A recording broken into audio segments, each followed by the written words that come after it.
देश की जो ये पॉलिसी है, रिक्रूटमेंट पॉलिसी आर्मी की, जो एक इतना लंबा मजबूत हमारी आर्मी है और फौज है, एयरफोर्स नेवी, उसको ख़राब करने के लिए, वो सिस्टम सारा डिस्टर्ब करने के लिए, चाइना को फ़ायदा पहुंचाने के लिए ये पॉलिसी आई है। ये सबसे बड़ा देशद्रोह है, ये सबसे बड़ी गद्दारी है, जिसकी हर एक भारतीय को, जो भारत से प्यार करता है, भारत के संविधान से प्यार करता है, उसको सड़क पे आके मुखालफत करनी चाहिए पीसफुल तरीके से।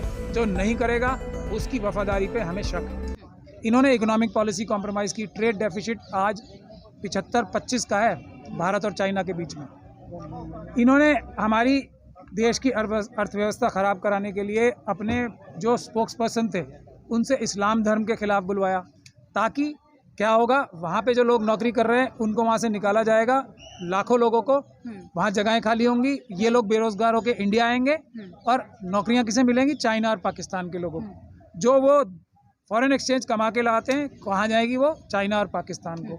ये है आरएसएस और बीजेपी की मेन साजिश। जब इससे भी दिल नहीं भरा तो जो चाइना की आर्मी या पाकिस्तान की आर्मी भारतीय आर्मी से डरती है, तो वो इसलिए डरती है कि हमारे पास एक सिस्टम है आर्मी। यहाँ एक्सपीरियंस्ड फौजी भी होते हैं एक रेजिमेंट में, या जो एक प्लेटून होगी, और उसमें नए लोग भी होते हैं। इससे मिलके एक बहुत अच्छा कॉम्बिनेशन बनता है और दसियों साल तक एक दूसरे के साथ रह के जो भाईचारा या दोस्ती या अंडरस्टैंडिंग फौजियों में बनती है आपस में, वो 4 साल में से मेरे ख्याल से 1.5 साल तो इसी में निकल जाएगा ना, उनकी ट्रेनिंग वगैरह में। तो 2.5 साल में क्या अंडरस्टैंडिंग बनेगी? क्या फौजी आपस में एक साथ तालमेल से लड़ेंगे? ये चाहते हैं, ये है बुनियादी वजह। तो ये मनुवादी मानसिकता के जो गुजराती बिजनेसमैन हैं, इन्होंने देश की जो ये पॉलिसी है, रिक्रूटमेंट पॉलिसी आर्मी की, जो एक इतना लंबा मजबूत हमारी आर्मी है और फौज है, एयरफोर्स नेवी, उसको ख़राब करने के लिए, वो सिस्टम सारा डिस्टर्ब करने के लिए, चाइना को फ़ायदा पहुंचाने के लिए ये पॉलिसी आई है। ये सबसे बड़ा देशद्रोह है, ये सबसे बड़ी गद्दारी है, जिसकी हर एक भारतीय को, जो भारत से प्यार करता है, भारत के संविधान से प्यार करता है, उसको सड़क पे आके मुखालफत करनी चाहिए पीसफुल तरीके से। जो नहीं करेगा उसकी वफादारी पे हमें शक है। मगर लोग जब सड़कों पर आ रहे हैं तो उन्हें फिर पकड़ पकड़ के रिटेन किया जा रहा है। पैसे ही इतने मिल रहे हैं ना। अब ये देखिए, जब ये ठेके पे इन्होंने रेलवे, एयरलाइन सब तो ठेके पे दे दिया, सारी नौकरियां सरकारी ठेके पे दे दी, तो अब एक चीज़ आर्मी और फौज बची थी ना, एयरफोर्स नेवी और इंडियन आर्मी, तो उसको भी ठेके पे दे रहे हैं। अब ठेके पे कौन लेगा? यही अडानी अंबानी। और ये किसके एजेंट्स हैं? ये चाइना और पाकिस्तान की एस्टेब्लिशमेंट के एजेंट है, इसमें हमें कोई शक नहीं है। आरएसएस की सारी पॉलिसीज़ पाकिस्तान और चाइना को फ़ायदा पहुंचाने के लिए इनके साथ गठजोड़ करके हो रही हैं, और इससे ये देश का नुकसान कर रहे हैं, देश को बर्बाद कर रहे हैं, देश को तबाह बर्बाद कर रहे हैं। जी, लेकिन सर वो तो हिंदू राष्ट्र बना रहे हैं बीजेपी वाले। तो हिंदू राष्ट्र, तो देखिए हिंदू राष्ट्र का क्या मतलब है? मनुस्मृति का लागू करना। उसका क्या मतलब है कि 7.5% लोग जो हैं वो SC, ST, OBC, माइनॉरिटीज़ और महिलाएं जो 92.5% बनती हैं, उनका सबका हक छीन कर अपने पास कर लें। ये तो चाइना और पाकिस्तान की मदद के बगैर हो नहीं सकता ना। हम लोग करने देंगे क्या? उसके लिए क्या हमारी आर्मी करने देगी इनको? ये मनुवादियों को मनुवाद और मनुस्मृति लागू करने देगी? तो इसीलिए आर्मी के खिलाफ साजिश है, हमारी जो फौजें हैं उनके खिलाफ भी ये साजिश है, क्योंकि मनुवाद को तो चाइना और पाकिस्तान से ही मदद करके देश पे राज करना है। हिंदू राष्ट्र क्या यहाँ बन जाएगा वैसे बगैर चाइना और पाकिस्तान की मदद के? उन्हीं की मदद से हिंदू राष्ट्र बनेगा, मनुस्मृति लागू होगी। यंग बनाएंगे आर्मी को, सेना को यंग बनाएंगे। यंग तो इसी प्रोसेस से बनाए ना। मना कर रहा है कोई? यंग लोगों को भर्ती करने से कोई मना कर रहा है? ये ठेकेदारी प्रथा क्या है? किसानों ने सबसे बड़ा जो आंदोलन किया देश का अभी, जो CA/NRC की जो मुस्लिम महिलाओं ने किया था, उसके बाद जो सबसे बड़ा आंदोलन हुआ वो किसानों का हुआ। उनकी बेसिक लड़ाई क्या थी? उनकी बेसिक लड़ाई भी ये थी कि चाइना जो है दुनिया में खेती और ज़मीनें खरीद रहा है, अफ्रीका में, ऑस्ट्रेलिया में। यही साजिश 3 किसान बिल लाके की गई थी। क्या होगा? अडानी, अंबानी और इन जैसे कुछ कंपनीज वाले किसानों की ज़मीन छीन लेंगे और वो चाइना को बेच देंगे। वही साजिश तो थी वो भी। लेकिन हमारी ना पॉलिटिकल पार्टीज इस सच को बोलने को तैयार है, डरते हैं सब। इसके बाद भी मैं बोल रहा हूँ, चाहे कोई भी पॉलिटिकल पार्टी हो, अगर वो इसको एम्प्लॉयमेंट का मुद्दा बनाना चाहती है, नौजवान रोज़गार मांगने का मुद्दा बनाना चाहती है, तो वो देश के साथ बहुत बड़ा धोखा कर रहे हैं। ये सिर्फ और सिर्फ हमारी देश की सेना, जिससे पाकिस्तान और चाइना डरते हैं, उसको कमज़ोर करने की साजिश है और कोई साजिश नहीं है। कहा जा रहा 20-25 लाख रुपए लेकर जाएगा अग्निवीर जो है ये जो देश के लिए वहाँ पे गोली खाने जा रहे हैं, आपको लगता है ये पैसे के लिए लड़ने जा रहे हैं? सर मीडिया तो यही बता रही है, मीडिया तमाम रिटायर्ड फौजी यही बता रहे हैं कि 20-25 लाख रुपए। मेरे ख्याल से तमाम रिटायर्ड फौजी नहीं बता रहे हैं, एक भी फौजी परिवार ये नहीं बताएगा जिनके परिवार टीवी पे बैठे रिटायर्ड नहीं फौजी सर, टीवी पे। जी जी टीवी तो क्रिमिनल मीडिया पे ना, ऐसे बोलो। हाँ। आप लोगों को असली मीडिया में कोई बैठा है? या आप क्रिमिनल्स की बात कर रहे हो ना? क्रिमिनल्स हैं ना, ये तो उस कॉन्स्पिरेसी का हिस्सा हैं। ये भी तो चाइना और पाकिस्तान की एस्टेब्लिशमेंट से पैसा जो आरएसएस को मिल रहा है, जो फायदे, ये मनुवादी मानसिकता के गुजराती बिजनेसमैन, यही तो हैं ये क्रिमिनल मीडिया के मालिक।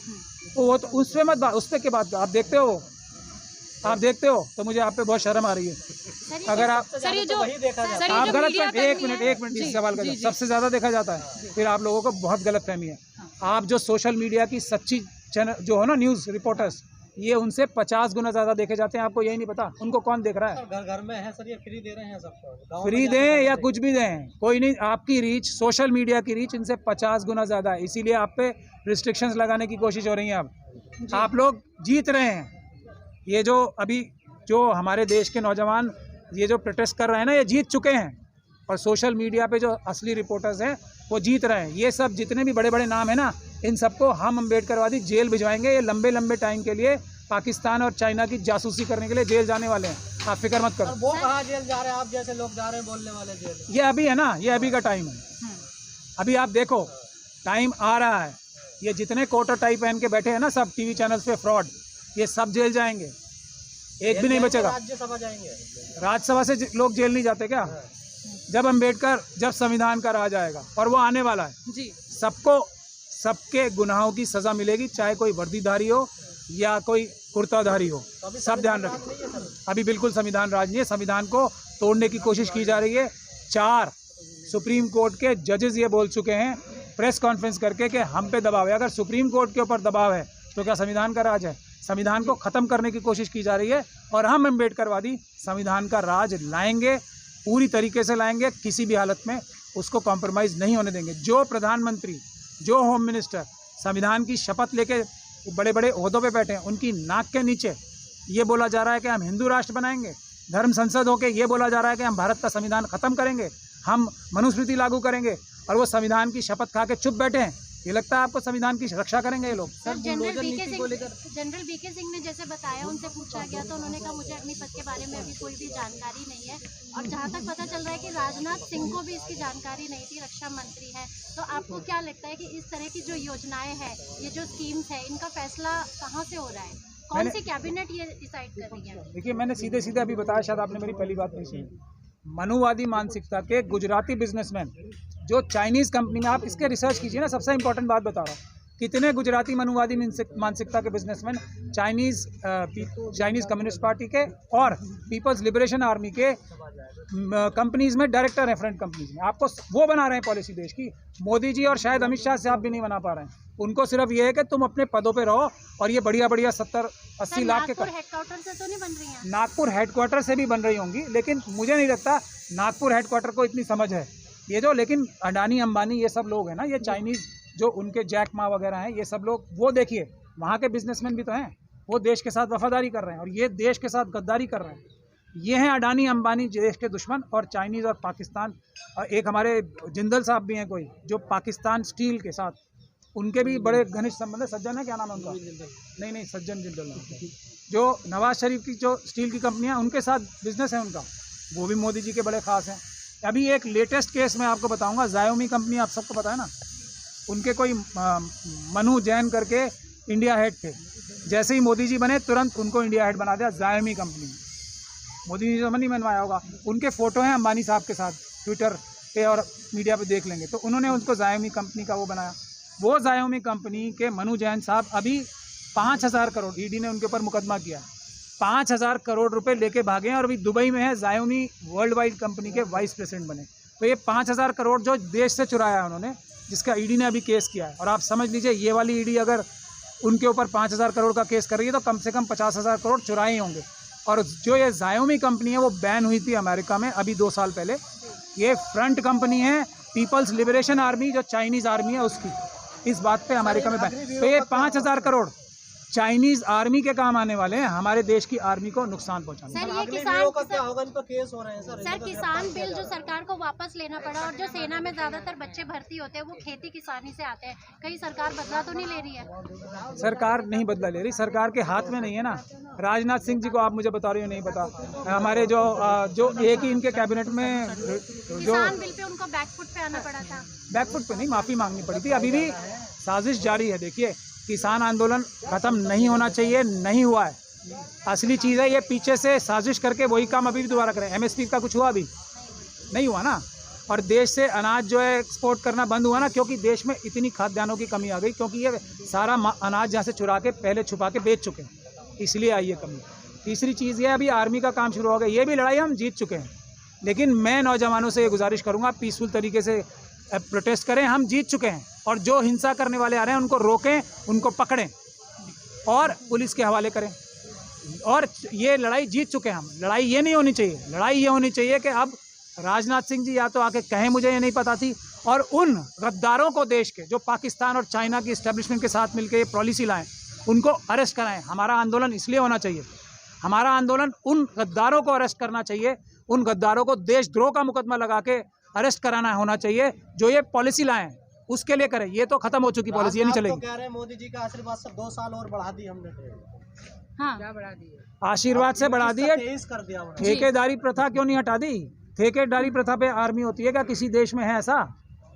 किसी देश में है ऐसा? तुम्हें तो होने जा रहा हूँ ना। मैं वही कह रहा हूँ ना, ठेकेदारी पे आर्मी भी होगी, और वो ठेकेदार जो होंगे वहाँ अंबानी और अडानी होंगे। मना है क्या रेगुलर नौकरी देना 23 साल करके? कौन मना कर रहा है? जो प्रक्रिया है आर्मी में भर्ती की, जो सैकड़ों साल से चली आ रही है, जिससे हमारी आर्मी और हमारी सेनाएं बनी हुई हैं मजबूत, उसी तरीके से। नया भारत बना रहे हैं, तो बदलाव तो करने पड़ेंगे ना।